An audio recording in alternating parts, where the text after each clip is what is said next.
ইলিয়াস আলীর এই ফসল আজকে আমাদের বালাগঞ্জ, বিশ্বনাথ এবং এবং উসমানীনগর যে বিএনপির ঘাঁটি সৃষ্টি হয়েছিল, সেই ঘাঁটিতে এসে অনেকে বাঘ বসাতে চান। সেই ইলিয়াস আলীর ফ্যামিলি ছাড়া, পরিবার ছাড়া এখানে আর কারো স্থান নেই। আমাদের মাঝে দ্বিধা দ্বন্দ্ব অনেক কিছু থাকতে পারে, আমরা ইলিয়াস পরিবার ব্যতীত এখানে আর কাউকে চাই না। ইলিয়াস আলীর সাজানো বাগানকে কেউ ধ্বংস করতে পারবে না। আমরা যার নেতৃত্বে এই এলাকাকে বিএনপির ঘাঁটি হিসাবে তৈরি করেছিলাম, আমাদের প্রিয় নেতা আজ আমাদের মাঝে নাই।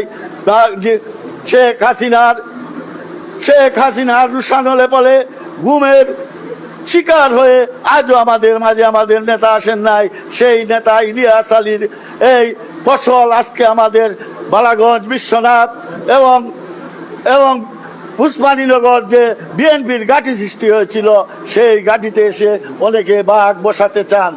আমরা বিশ্বাস করি, আমরা যারা ইলিয়াস আলীর নেতৃত্বে রাজনীতি করেছি, ইলিয়াস আলীর দ্বারা রাজনীতি শিখেছি, এই এলাকার মানুষের উন্নয়নে কাজ করেছি, সেই ইলিয়াস আলীর ফ্যামিলি ছাড়া, পরিবার ছাড়া এখানে আর কারো স্থান নেই।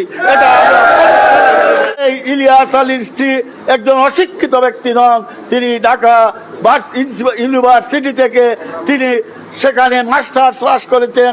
সেই ইউনিভার্সিটিতে তিনি অ্যাসিস্ট্যান্ট প্রক্টর হিসেবে দায়িত্ব পালন করেছেন।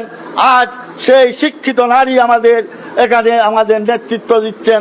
আমরা তার নেতৃত্বের প্রতি পূর্ণ আস্থা, বিশ্বাস রেখে আগামী দিনের রাজনীতি এই অঞ্চলে প্রতিষ্ঠিত করব। এটাই আমাদের। প্রিয় ভাই ও বোনেরা, আমাদের মাঝে দ্বিধা দ্বন্দ্ব অনেক কিছু থাকতে পারে, আমরা ইলিয়াস পরিবার ব্যতীত এখানে আর কাউকে চাই না। ইলিয়াস আলীর সাজানো বাগানকে কেউ ধ্বংস করতে পারবে না।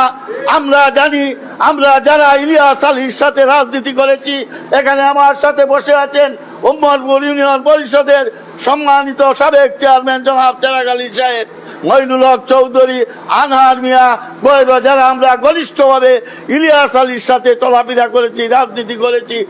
আমরা বিশ্বাস করি ইলিয়াস আলী একজন ভালো মানুষ ছিলেন।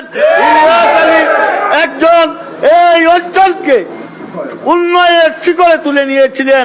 ইলিয়াস আলীর পরে আর কেউ এই অঞ্চলকে উন্নয়নের রূপকার বলা যায় না।